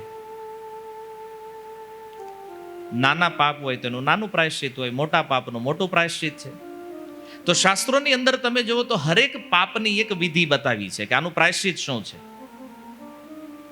અને મૃત્યુ આવે એ પહેલા આ પ્રાયશ્ચિત આપણે કરી લેવું જોઈએ જો આ દંડમાંથી બચવું હોય તો. તો સુખદેવજી વર્ણન કરે છે કે જેવી રીતે કોઈ ડોક્ટર રોગની તપાસ કરે, રોગનું નિદાન કરે અને જોવે કે રોગ નાનો છે મોટો છે, એ અનુસાર એની ટ્રીટમેન્ટ કરે એટલે વ્યક્તિ રોગથી મુક્ત થઈ જાય. એવી રીતે પાપની લઘુતા અને ગુરુતાનો વિચાર કરી અને એને પ્રાયશ્ચિત કરી લેવું જોઈએ. જેમ ડોક્ટરો રોગનો નાશ કરે છે એવી રીતે આપણે આની ચિકિત્સા કરવી જરૂરી છે. તો પરીક્ષિત મહારાજ કહે છે કે પ્રભુ, દ્રષ્ટ શ્રુતાભ્યામ યત પાપમ જાનન અપ્ય આત્મનો અહિતમ કરોતિ ભૂયો વિવશ પ્રાયશ્ચિત્તમ અથો કથમ. એ કહે છે, હે ભગવાન, મનુષ્ય રાજદંડ, સમાજદંડ, નરક ગમન ઇત્યાદિ પારલૌકિક કષ્ટોને જાણે છે. એવું નથી, ખબર નથી. 3 પ્રકારના લોકો દુનિયામાં હોય. પહેલા લોકો એ છે બુદ્ધિમાન, જે સાંભળે અને સમજી જાય. માની લો કોઈ વ્યક્તિ સાંભળે, પ્રભુપાદ એક ઉદાહરણ આપે છે આની ઉપર કે ચોરી કરાય નહીં. આવું કોઈ સાંભળે અને નક્કી કરી લે, હા ચોરી ન કરાય, આ સારું કર્મ નથી, નહીતર દંડ મળે. આવો વિચાર કરીને એ ચોરી ન કરે. આ બુદ્ધિમાન વ્યક્તિ છે. પછી એનાથી નિમ્ન કક્ષાનો એક વ્યક્તિ છે, એને સાંભળ્યું કે ચોરી ન કરવી જોઈએ, કેમ કે ચોરી કરશું તો દંડ મળશે, પણ એને નક્કી કર્યું કે એકવાર ટ્રાય કરી લઈએ. તો એને ચોરી કરી, પોલીસે પકડ્યો, 2-4 દંડા માર્યા, પછી છોડી મૂક્યો અને બહાર આવીને નક્કી કર્યું કે આ ધંધો કરાય નહીં, કારણ કે હર શિયાળામાં યાદ આવે પછી, એટલે આ ન કરાય. આ દ્વિતીય સ્તરનો વ્યક્તિ છે. અને એક ત્રીજા સ્તરનો વ્યક્તિ છે જેને સાંભળ્યું ચોરી કરાય નહીં, પછી એને ટ્રાય કરી, જેલમાં ગયો, દંડા ખાધા. હવે એને જેલમાં દંડા ખાધા એનો મતલબ કે ચોરીનું જે પાપ છે એનું પ્રાયશ્ચિત થઈ ગયું એનું, એટલે પછી એને મુક્ત કરી દીધો જેલમાંથી. એ બહાર નીકળી ગયો, પણ એ બહાર નીકળીને પાછો ચોરી કરે. આને આપણી પાસે કે રીઢા ગુનેગાર, હે ને, એને જેમ હાહરું હોય એમ આવ જાવ ચાલુ જ હોય. એને એ સાંભળે પણ છે, જાણે પણ છે, અનુભવ્યું પણ છે, છતાં આ પાપ બંધ કરતો નથી. તો પરીક્ષિત મહારાજ કહે છે કે સુખદેવજી, એવું નથી આ જગતમાં પાપ કરવું છે લોકોને. બધા જાણે છે પાપ ન કરાય. કોઈએ ટ્યુશન ક્લાસ લીધા છે પાપ કરાય એના? આના કઈ ક્લાસ હોય? નથી. છતાં બધા લોકો પાપ કરે છે. અને પાપ કરવું એ ખરાબ છે, કોને ખબર નથી? આ બધા લોકો જાણે છે. ઘણાએ પાપનો દંડ ભોગવ્યો પણ છે, અને તોય કરોતિ ભૂયો વિવશ, આપણને ખબર હોય આ ખોટું છે, આ પાપ છે, આ ન કરવું જોઈએ, છતાં પણ વ્યક્તિ વિવશ થઈને પાપ કરે છે. ઈચ્છા ન હોય કરવાની, અંદરથી વિચારાય ન હોય, જાણતો હોય આ નથી કરવાનો, છતાં ઘણીવાર તમે એવો અનુભવ કર્યો છે કે આ બધું જાણવા છતાં પણ ક્યારેક ક્યારેક આપણે પાપ ઈચ્છા ન હોવી છતાં વિવશ થઈને પાપ થાય છે. તો કહે છે ક્વચિન વર્તતે ભદ્રાત ક્વચિત ચરતિ તત્પુનઃ પ્રાયશ્ચિત્તમ અથો પાર્થમ મન્ય કુંજર શોચવત. ક્યારેક ક્યારેક મનુષ્ય પાપ કરીને પ્રાયશ્ચિત દ્વારા છુટકારો તો મેળવી લે. એને યાદ હોય કે માની લો આ પાપ મારથી થઈ ગયું છે, તો ચાલો હવે આપણે એનું પ્રાયશ્ચિત કરી લઈએ, તો પાપનો તો નાશ થઈ ગયો. પણ હવે પ્રોબ્લેમ બીજો એ છે કે એ પાછો એ પાપમાં લાગે. હવે જો આનું હું તમને ઉદાહરણ આપીને સમજાવું, તમને વધારે સમજમાં આવશે. તમને કોઈ એમ કીધું કે હાલો અહીંથી હરિદ્વાર જવાનું છે આપણે, તો એ કે હરિદ્વાર જવું છે, ટિકિટ લીધી, થેલો તૈયાર કર્યો ને એમાં હારે પાર્સલ તૈયાર કર્યા. પાર્સલ સમજો છો ને? પછી ગયા હરિદ્વાર અને ગંગાના કાંઠે ગયા સ્નાન કરવા, અને ગંગાજીનો પ્રભાવ જોઈને એમ લાગ્યું કે હવે આપણે વ્યસન બંધ કરી દેવું. એટલે જેટલા પાર્સલ લઈ ગયા હોય નાખે ગંગાજીમાં, એ પાછા ન્યા નાખે એમાં. હાલો આજથી બની નિયમ લઈને આવ્યા કે ભાઈ હવેથી આપણે આ કરવાનું નથી. અને આવું આપણે ઘણા બધા લોકોએ ટ્રાય કરી છે બધું. પછી અહીંયા આવે એટલે મિત્ર મંડળી જે હોય કે ભાઈ ટુકડો, એ કે બંધ કરી દીધા. કેમ? હરિદ્વાર ગયા હતા ને, ગંગાજીમાં પાણી લઈને આવ્યા છે કે હવે વ્યસન કરવાનું નથી. પણ બેહવાનું રોજ એની હારે, તો એક દી બે દી ઓલાનો ફોર્સ ચાલુ જ હોય રોજ, અને ઓલાને ખબર પડે ને આને બંધ કર્યા એટલે ટ્રાય વધારે કરે ખવડાવવાની. આને મિત્ર નો કહેવાય, આ દુશ્મન છે. પણ આપણને ખબર નથી કે આપણા જ આજુબાજુમાં આવા શત્રુઓ જે છે આપણે નથી ઓળખી શકતા. અને એ 6 મહિના, વરસ, 2 વરસ મન કંટ્રોલમાં રહે, પણ પછી પાછા લાગી જાય હતા નાન્ય. આવું થાય છે. ઘણા શરત મારે, 5-5 લાખની શરત, પણ તો એ કામ આપતું નથી. ગંગાજળ કામ આપતું નથી. હવે જો એને એ તો ખબર જ છે કે આ વ્યસન કરાય નહીં, વ્યસન ખરાબ છે, આ એ જાણે છે, તોય કરે. જો વ્યસન સારું કોઈને નથી લાગતું, જે ખાતા પીતા હોય એને નહીં. તમે કહેતા હોય તો હું તમને સાબિત કરી દઉં. માની લો કોઈ દારૂ પીતો હોય, એ ક્યારેય એમ કહે એના છોકરાને કે બેટા વારસામાં ઉપાડો. કોઈ નશેડી એવું ચાહે છે કે મારો દીકરો નશો કરે? એ પોતે બલ કરતો હોય, પણ એ ઈચ્છા એવી રાખે છે કે મારો દીકરો આ કરવો જોઈએ નહીં. પોતે બલ માવા ખાતો હોય. કોઈ દી કે બાપાએ શીખવાડ્યું એને દીકરાને કાંઈ ખવાય? શું કામ? કારણ કે આત્મા એનો અંદરથી તો સ્વીકારે છે કે આ સારું નથી. અને સારું હોય તો ભાઈ છોકરાને લાઈન ન કરે, હાલો બધા આમાં લાગી જાવ. હે ને? આપણા કુટુંબમાં કોઈ માવો નથી ખાતા, એમ નો હાલે. કોઈ પીતા નથી તો કે શીખવાડે જ કોઈ પીતા નહીં. બધા માતા પિતા એવું ચાહે છે કે અમારો દીકરો વ્યસન કરે નહીં. આજ ભાવ છે કે નથી? કારણ કે અંદરથી તો જાણીએ છીએ આ ખરાબ છે, પણ જ્ઞાન હોવા છતાં પણ આપણે એ કર્મને રોકી શકતા નથી. એ વાત પરીક્ષિત મહારાજ અહીંયા કરે છે. કરોતી ભૂયો વિવશ, વિવશ થઈને પાપ કરે છે. આનું કારણ શું છે? અને બીજું કે જો એ પાછું પાપ કરે છે તો પછી પ્રાયશ્ચિતનો શું અર્થ છે? તો એનું ઉદાહરણ આપીને કહે છે પરીક્ષિત મહારાજ, મન્ય કુંજર શોચવત. આને તો હું હાથી સ્નાન જેવું માનું છું. હાથી સરોવરમાં ઉતરે તો 3-4 કલાક સ્નાન કરે. આ બરાબર ગઈ નાય, સૂંઢથી આમ પાણી નાખે ને આમ પાણી નાખે, અને બહાર નીકળે એટલે પાછો ધૂળમાં આળોટે. હવે પ્રશ્ન એ છે કે ધૂળમાં જ આળોટવું છે તો નાયો શું કામ? એવું થાય ને, બાથરૂમમાં કલાક નાયો હોય ને પછી પાછો બહાર આવીને બગડે, તો આપણે કે ભાઈ બગડવું તું નાયો શું કામ? એમ જો પાપ પ્રાયશ્ચિતથી નષ્ટ થઈ ગયું છે, અને આ વાત સત્ય છે, તમે પ્રાયશ્ચિત કરો એટલે પાપ નાશ થઈ જાય, પણ પ્રાયશ્ચિતમાં ગેરંટી નથી કે ફરીથી પાપ ન થાય. વાત સમજાય? શું કામ? કારણ કે પ્રાયશ્ચિત પાપનો નાશ કરી શકે, પણ પાપનું જે બીજ હૃદયમાં પડ્યું છે ને, આનો નાશ ન કરી શકે.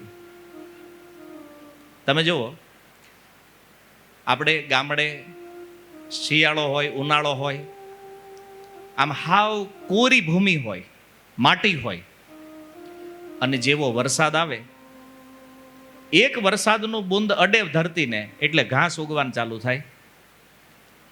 આ ઘાસ કોઈ વાવતું નથી, પણ વરસાદનો સંગ થાય એટલે પાછું ઘાસ ઉગે. એની જેમ ઇન્દ્રિયોને જ્યારે વિષયોનો સંગ મળે એટલે એ પાપમાં પ્રવૃત્ત થાય. અને આનું કારણ શું છે?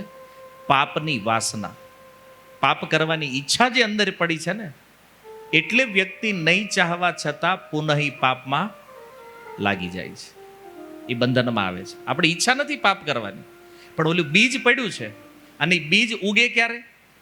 જેમ ભૂમિને વરસાદનો સંપર્ક થાય, એમ ઇન્દ્રિયોને જ્યારે એના વિષયોની સંગતિ થાય એટલે એ વ્યક્તિ પાછો પાપ કરવા માટે મજબૂર થઈ જાય અને પાપમય પ્રવૃત્તિઓમાં લાગી જાય. આ કારણ છે. અને એટલા માટે ઋષભદેવ પોતાના પુત્રોને કહે છે કે આ મન જે છે એ જ બંધન અને મોક્ષમાં નાખવા વાળું છે.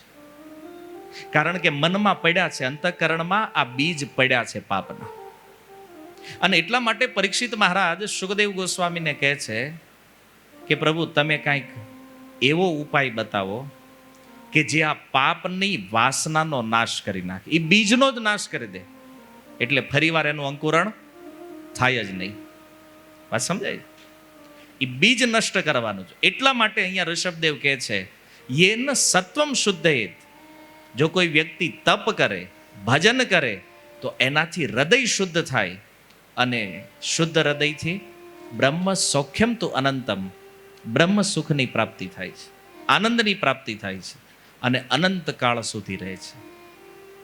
તો હવે એ પ્રશ્ન છે કે ભાઈ ભક્તિ કેવી રીતે કરવી જોઈએ? હાલો, એ તો ખબર પડી કે ભજન કરવાથી પાપ તો નાશ થઈ જાય, પણ પાપ કરવાની જે વાસના છે, જે બીજ છે, એ જ નાશ થાય. અને બીજ જ નષ્ટ થઈ ગયું તો પછી અંકુરણ તો થવાનું નથી.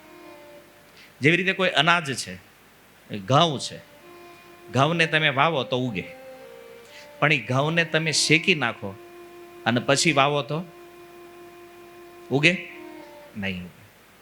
એમ ભજન કરવાથી આપણા કર્મનું બેલેન્સ જે છે ને એ બળી જાય, પછી એમાં ફળ અંકુરિત કરવાની શક્તિ રહેતી નથી. એ અંકુરણ ન થઈ શકે, પાપ થાય નહીં. એટલા માટે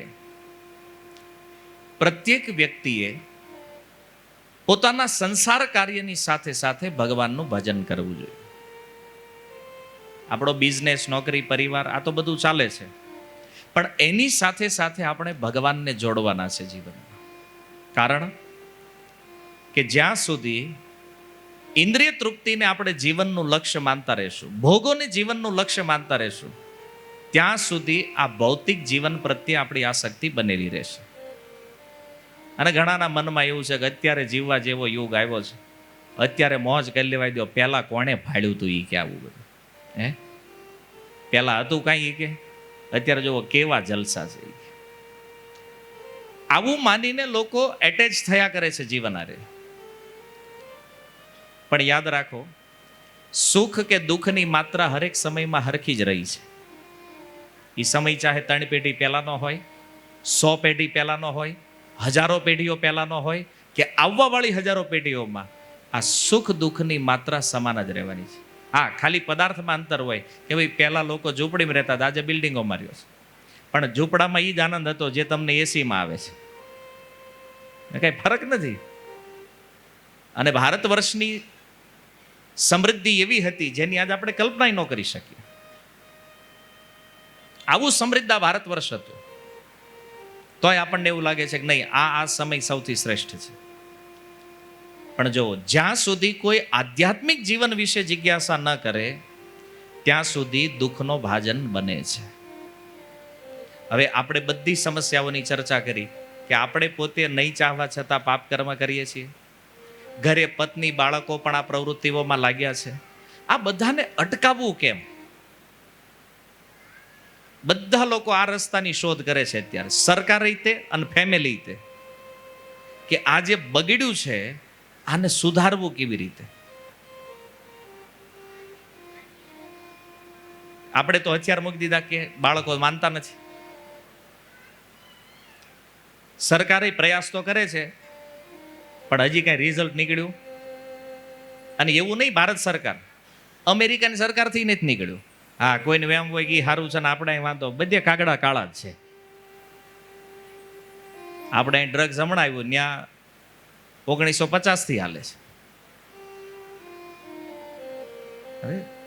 તો એ સરકારના હાથમાં નહોતું ન્યાય તે, અને અહીંયા નથી એમ. તો હવે આના માટે કરવું શું? તો એના માટે સૌથી સરળ ઉપાય છે પ્રીતિર્ન યાવન મય વાસુદેવે ન મુચ્યતે દેહ યોગેન તાવત. કે છે જ્યાં સુધી મુજ વાસુદેવ કૃષ્ણમાં પ્રીતિ ન થાય ત્યાં સુધી આનો કોઈ ઉકેલ આવવાનો. આ બધી જ સમસ્યાઓનો ઉકેલ છે ભગવાનનું ભજન, ભગવાનનું નામ. જે આપણે કરવું નથી પણ ઉપાય આ જ છે. ક્યારેક ક્યારેક ડોક્ટર દવા આપે, કડવી હોય, આપણે ન પીવી હોય, પણ ભાઈ રોગ દૂર કરવો છે તો પીવી તો પડે. તો જુઓ, જેટલા પણ પ્રોબ્લેમ્સ છે, મટીરિયલ પ્રોબ્લેમ્સ, આ બધાનું સોલ્યુશન સ્પિરિચ્યુઅલ છે, આધ્યાત્મિક છે. જ્યાં સુધી કોઈ વ્યક્તિ, ચાહે બાળક હોય, માતા પિતા હોય કે વૃદ્ધ હોય, આધ્યાત્મિક પ્લેટફોર્મ સુધી નહીં આવે, જીવનમાં ધર્મને ધારણ નહીં કરે, ત્યાં સુધી આ પ્રોબ્લેમનું કોઈ સોલ્યુશન નીકળવાનું નથી. પહેલા પણ લોકોએ ટ્રાય કરી છે, આજે કોઈને કરી હોય કરી શકો છો, અને ઇન ફ્યુચરમાં ટ્રાય કરો. સ્પિરિચ્યુઅલ પ્લેટફોર્મ સિવાય આ પ્રોબ્લેમનું કોઈ સોલ્યુશન નથી. અત્યારે જો લોકો છે ને, વિપત્તિને પણ ધંધો બનાવી દે. આ નશો જે છે આ વિપત્તિ છે સમાજ ઉપર. તો લોકોએ સેન્ટર ચાલુ કર્યા, નશા મુક્તિ કેન્દ્ર. પણ ત્યાં થાય છે હાથી સ્નાન જેવું. હું કામ આપણે કોકને મોકલવી, ભાઈ ત્યાં જાય ત્યાં બંધ થઈ જાય, ઓલો આવીને પાછો ચાલુ થઈ જાય. પ્રોબ્લેમ તો છે ને કે આ બધા જે ક્લાસ ખુલી રહ્યા છે એની પાસે ટેમ્પરરી સોલ્યુશન છે, પરમેનન્ટ નથી. અને આપણે પરમેનન્ટ સોલ્યુશન જોઈએ છે. તો પરમેનન્ટ સોલ્યુશન છે સ્પિરિચ્યુઅલ પ્લેટફોર્મ. તમારે એનો ટેસ્ટ બદલવો પડશે. માનો જગતમાં કોઈ પણ વ્યક્તિ કાંઈ પાપ કરે છે તો એ પાપની પાછળનું કારણ છે એને એમાં રસ આવે છે, એને મજા આવે છે. તો હવે એ જે લેવલની મજા લે છે ને એનાથી એને ઉપરના લેવલની મજા આપવી પડે. એટલે કે લોઅર ટેસ્ટ છોડીને એને હાયર ટેસ્ટ આપશો તો જ આ પરિવર્તન થાય. સીધી ભાષામાં કહું તો કોઈ વ્યક્તિને બદલવો હોય તો એની ચેતના બદલવી પડે. જો એની કોન્શિયસનેસ બદલાય તો માણા બદલાય. બાકી હું લેખિત ગેરંટી આપું તમને, ગમે એટલા ઉપાય કરી લ્યો, આને કોઈ અટકાવી શકે નહીં. અને આના રિઝલ્ટ બે જ નીકળે. યા તો કોઈ પણ પાપના પીક પોઈન્ટ ઉપર કોઈ પહોંચી ગયો હોય, યા તો કોઈ આધ્યાત્મિક પ્લેટફોર્મ જોઈન કરે, યા તો પછી આત્મહત્યા કરે. આ સિવાય ત્રીજો કોઈ માર્ગ નથી. આ સ્પિરિચ્યુઅલ વસ્તુ એને બચાવી શકે, કારણ કે આ દિવ્ય વસ્તુ છે. ભગવાનનું નામ છે, ભગવાનની કથાઓ છે. લોકોને એવું લાગે હું સત્સંગમાં બેહીને લોકો ટાઈમપાસ કરે. આ ટાઈમપાસ નથી, આ રિયલ ઇન્વેસ્ટમેન્ટ છે આપણું. Time investment, future investment. આપણે ચિંતામાં હોઈએ છીએ આગળની પેઢીઓ માટે, પણ આપણી સૌથી મોટી ચિંતા હોવી જોઈએ એને પૈસા મળશે કે નહીં, તો એના ભાગ્યમાં છે એટલું લઈ લે. માનો પિતા બહુ ગરીબ હોય તો દાખલા છે સમાજમાં, દીકરાઓ ક્યાંય પહોંચી ગયા, કરોડો અરબો રૂપિયા કમાવા માંડ્યા, અને કરોડો અરબો હતા એ પાછા રોડે વી આવ્યા. એટલે આ કોઈ ગેરંટેડ વસ્તુ નથી. પણ આવવાવાળી પેઢી માટે જો તમે કન્ફર્મ એની સુરક્ષા ચાહતા હોવ તો એને આધ્યાત્મિક પ્લેટફોર્મ આપો, એને જીવનમાં ધર્મ આપો, કારણ કે આ જ તમારું કર્તવ્ય છે. ઋષભદેવ કહે છે ગુરુ ન સસ્યાત. આ જગતમાં એ ગુરુ નથી જે પોતાના શિષ્યને આ સંસારથી મુક્ત ન કરી શકે. સ્વજનો ન સસ્યાત. આ જગતમાં એ સ્વજન નથી જે આપણને આ જગતથી મુક્ત ન કરી શકે. પિતા ન સસ્યાત. એ પિતા નથી જે પોતાના પુત્રને આ બંધનથી મુક્ત ન કરી શકે. અને જનનીને સસ્યાત, એ મા નથી જે પોતાના સંતાનોને મુક્ત ન કરી શકે.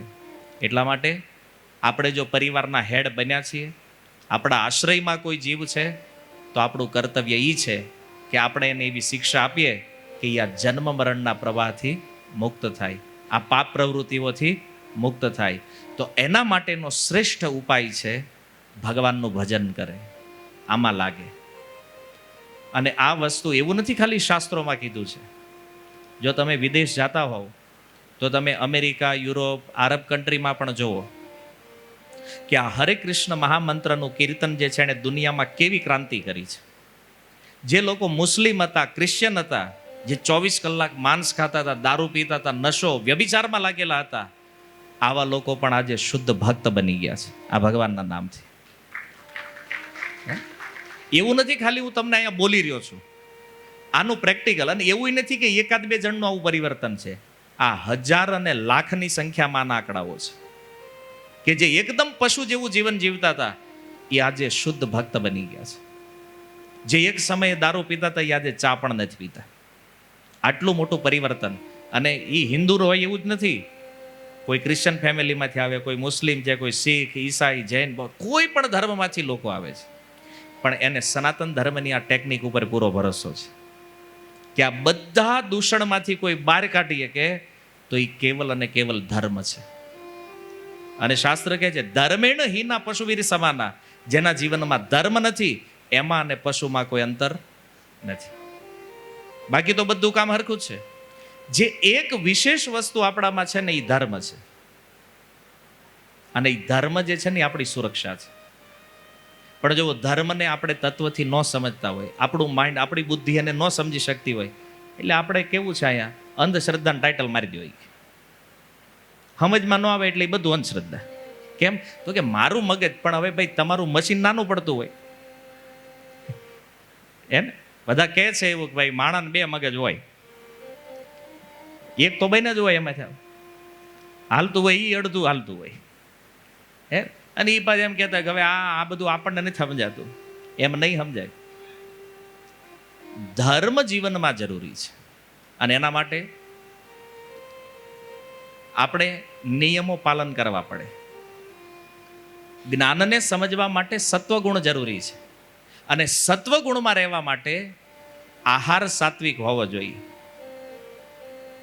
તો વિચારો સાત્વિક થાય, તો આ જ્ઞાનની વાતો જે છે ને એ મગજમાં ઉતરે, સમજાય. અને હવે આ આપણી પાસે હોય જ નહીં તો શું થાય? એટલે આપણું આચરણ પણ બગડ્યું છે, એટલે આપણા વિચારો બગડ્યા છે, અને વિચારો બગડ્યા છે અને એનું પરિણામ આપણે જોઈ રહ્યા છીએ. તો આને સુધારવાનો ઉપાય સારરૂપ શાસ્ત્ર કહે છે એ ભગવાનનું નામ છે. હરે કૃષ્ણ કૃષ્ણ કૃષ્ણ હરે હરે, હરે રામ રામ રામ હરે હરે. આ 16 શબ્દનો મહામંત્ર જે છે, કોઈ આનો આશ્રય લે તો બધા પાપોથી મુક્ત થઈ અને વ્યક્તિ પોતાના સ્વરૂપમાં સ્થિત થાય. આ 16 શબ્દ એટલા માટે કારણ કે વેદ કહે છે, વેદોમાં લખ્યું છે કે કળયુગના દોષોથી બચવા માટે આ 16 શબ્દનો મહામંત્ર જે છે આ સૌથી શ્રેષ્ઠ ઉપાય છે. યજુર્વેદ, કલિસંતરણ ઉપનિષદ. ઘણા લોકોના મનમાં એવું હોય કે હવે બધા આવી એમ જ કહે છે કે અમારો મંત્ર જપો તો એ સારું, એમ બીજું બધું ખોટું. આજ કળયુગમાં એ હાલે પાછું, અમે સાચા બીજા બધા ખોટા. હે? તો વાત એ નથી કે ભાઈ હું ઇસ્કોનથી આવું છું એટલે હું કહું છું હરે કૃષ્ણ મહામંત્ર જપો. આ મહામંત્ર ઇસ્કોનના કોઈ ગુરુએ નથી બનાવ્યો, નથી ઇસ્કોનના કોઈ આચાર્યએ બનાવ્યો. આ મહામંત્ર વેદોમાં લખ્યો છે અને વેદ કોઈના પ્રાઇવેટ, વેદ સમગ્ર માનવ જાતિને લાગુ પડતું સંવિધાન છે. અને યજુર્વેદના કલિસંતરણ ઉપનિષદમાં લખ્યું છે કે કળયુગની અંદર જ્યારે કોઈ મંત્રની યોગ્યતા નહીં રહે. કેમ? કારણ કે હરેક મંત્ર માટે ક્વોલિફિકેશન હોવી જોઈએ આપણી અંદર, ઉપનયન અને બ્રાહ્મણત્વ હોવું જોઈએ વેદ મંત્ર માટે. હવે એ તો આપણી પાસે છે નહીં, તો તો કળિયુગના લોકોનો ઉદ્ધાર કેવી રીતે થાય? તો એનો ઉપાય વેદોની અંદર બતાવ્યો છે કે આ 16 શબ્દનો મહામંત્ર છે. ઇતિ ષોડ ષટકમ નામ કલો કલ્મશ નાશનમ. આ કળિયુગના દોષોને નાશ કરી અને જીવને પોતાના સ્વરૂપમાં સ્થિત કરે છે. તો આપણી પણ ઈચ્છા હોય કે આપણે મુક્ત થવું છે, તો આ મહામંત્રનો આશ્રય લ્યો, આનો જપ કરો, આનું કીર્તન કરો, તો બધા પાપથી મુક્ત થઈ અને આપણે પણ આ સંસારથી મુક્ત થઈ જશું. આવું વેદ ભગવાન કહે છે. જો હું કોઈ સાંપ્રદાયિક વાત નથી કરતો, તમને કોઈ સંપ્રદાયની બાઉન્ડ્રીની વાત નથી. વેદમાં લખ્યું છે જેણે મુક્ત થવું છે એણે આ 16 શબ્દ જપવા પડશે. પછી ભલે તમે ગમે એ સંપ્રદાયને માનતા હોય, ગમે એ ધર્મના હોય, ગમે એ મતમાં તમારી શ્રદ્ધા હોય, એનાથી કોઈ ફરક પડતો નથી. તમારી જો ઈચ્છા છે કે આ કળિયુગના દોષોથી મુક્ત થવું છે, શુદ્ધ થવું છે, તો આ મહામંત્ર જપો. આ આત્માનું કલ્યાણ કરે છે, આવું યજુર્વેદ કહે છે. અને જો વેદોમાં શ્રદ્ધા હોય, આપણને એવું લાગતું હોય કે આપણા આવવાવાળા મૃત્યુને સુધારવું છે, તો ભગવાનના નામને જીવનમાં જોડો. જો આપણા જીવનમાં પદ, પ્રતિષ્ઠા, પૈસા બધું જ પરિપૂર્ણ ભગવાને આપી જ દીધું છે. હવે કમી જે છે ને એ ભગવાનની છે. આપણા જીવનમાં જે ખૂટે છે ને એ ભગવાનનું નામ ખૂટે છે, બાકી બધું જ છે આપણી પાસે. બસ આ નામને જોડી દો એટલે આપણું જીવન પરિપૂર્ણ. અને આ પૂર્ણ જીવન આપણને અભય પ્રદાન કરશે, મૃત્યુના ભયથી બચાવશે અને ફરીથી આ જન્મ મરણના પ્રવાહમાં આવવું નહીં પડે. તો એવો આ દિવ્ય મહામંત્ર ભગવાનનું નામ જે છે, વેદોમાં એક જ મહામંત્ર છે, એ હરે કૃષ્ણ મહામંત્ર છે. અને આ મહામંત્ર આપણા કળિયુગના જીવો માટે જ છે. અને આનો આશ્રય લેવાવાળા પ્રત્યેક લોકોએ આનો અનુભવ કર્યો છે કે આ કેવું કામ કરે છે. તમે વિચાર કરો કે ક્રિશ્ચન પરિવારમાં કોઈનો જન્મ થયો હોય, બાળપણથી જ બધું માંસ ને આ તે બધું ખાતા હોય, અને આ વ્યક્તિ ભગવાનનું નામ લઈને એક શુદ્ધ વૈષ્ણવ બની જાય, તો આનાથી વિશેષ કોઈ પ્રમાણની જરૂર છે ખરી? કે આ કેટલું કામ કરી રહ્યું છે. આજે તો તમે યુટ્યુબમાં જોઈ શકો છો, વિદેશમાં ક્યાંય પણ તમે લખો હરે કૃષ્ણ ડિવોટી વર્લ્ડ વાઇડ એટલે આવશે, બધા આખા વિશ્વના ભક્તો તમને દેખાય. એમાં ચાઇના વાળા માને, કમ્યુનિસ્ટ લોકો એ મહામંત્ર જપે છે. લ્યો, ચાઇના ક્યારેક જાઓ તો જોજો, 2012માં ચાઇનાની ગવર્મેન્ટે ભગવદ્ ગીતા છપાવી ચાઇનીઝ ભાષામાં. કમ્યુનિસ્ટ દેશ છે. તો આ એક એવું દિવ્ય જ્ઞાન છે જેવું જે ભારતમાં પ્રગટ થયું છે. અને એક સનાતન ધર્મી હોવાના નાતે આપણને આમાં પૂર્ણ શ્રદ્ધા હોવી જોઈએ. પણ દુર્ભાગ્ય એ છે કે આજે આપણે એ સમજાવવું પડે છે કે નહીં, આ શાસ્ત્ર બરાબર છે, આ વાંચો, આ સમજો. હાલાકી આપણું મૂળ છે, આખું વિશ્વ આનો સ્વીકાર કરી રહ્યું છે અને આપણે એનાથી દૂર ભાગી રહ્યા છે. તો આ દુર્ગતિ બાજુ જવાવાળા જીવનને જો સદગતિ બાજુ લઈ જવું હોય તો ધર્મ અને ભગવાનનો આશ્રય લો. કારણ કે આની સિવાય બીજો કોઈ રસ્તો છે નહીં. બહુ ટ્રાય કરી બધાએ, પણ આ સર્વશ્રેષ્ઠ અને કલ્યાણકારી માર્ગ છે. તો આપણે આ માર્ગ અપનાવવો જોઈએ, ભગવાનનું નામ લેવું જોઈએ. અને આમાં વાંધો શું છે? 24 કલાક આપણી પાસે છે. રાતે હુતા ટાઈમે કદાચ 2 માળા જપ કરીને હોઈ જાવ તો નામ તો લેવાઈ જાય કે નહીં? અલગથી એક્સ્ટ્રા ટાઈમ કાઢવાની જરૂર નથી. પડ્યા ભેગી ઊંઘ ગમથી નહીં થવાની. 2 માળા કરો, સુઈ જાવ. 24 કલાકમાં ગમે ત્યારે નામ જપો ભગવાન. કોઈ નિયમ નથી. તત્રાર્પિતા નિયમિત સ્મરણે ન કાલ, એની ટાઈમ. કોઈ યોગ્યતાની પણ જરૂર નથી. બસ ખાલી ઈ બાનામાંથી થોડાક બહાર આવો કે અમારી પાસે ટાઈમ નથી. અને હવે તો તમે ઈ બાનું કાઢી નો શકો. જો તમે ફેસબુક પર છો તો તમારી પાસે ટાઈમ હોય, તમે ઇન્સ્ટામાં છો તો તમારી પાસે ટાઈમ હોય. બસ આ ટાઈમને ખાલી ભગવાનના નામમાં આપી દો ને તોય કલ્યાણ થઈ જાય. સુમેરી સુમેરી ઉતરહી ભવ પારા, ભગવાનનું સ્મરણ કરતા કરતા ભવસાગર પાર થઈ જશું. તો આ સરળ અને શ્રેષ્ઠ ઉપાય છે. તમે બધા બુદ્ધિમાન છો એટલે મારી વાતને સમજી શકતા છો કે એવું નથી કે હાવ બધું ઉપરથી જાય છે. ભલે માહોલ ગરમીનો છે પણ તમારા મોઢા જોઈને તો એવું લાગે છે કે ના તમે પકડો છો, વાંધો નથી, રેન્જમાં આવે છે. તો એ હવે નક્કી આપણે કરવાનું છે. મારું કામ તમને કહેવાનું છે. કરવું ન કરવું, મુક્ત થવાની ઈચ્છા કરવી ન કરવી, આઈનન રહેવું, પાછું રિપીટ આઈનન આવવું, એ તો બધું આપણા હાથમાં, તમારી ઈચ્છા ઉપર ડિપેન્ડ છે. પણ જો મુક્ત થવાની ઈચ્છા છે કે મૃત્યુ પછીના ભયાનક કષ્ટ અને આવાવાળા જન્મોના દુઃખથી બચવું છે, તો આપણા માટે શ્રેષ્ઠ ઉપાય હરિનામ છે. અને આજ આપણું કલ્યાણ કરીએ કેમ છે. હરે કૃષ્ણ કૃષ્ણ કૃષ્ણ હરે હરે, હરે રામ રામ રામ હરે હરે. શીલ પ્રભુપાદ કી. નિતાઈ ગૌર પ્રેમાનંદે.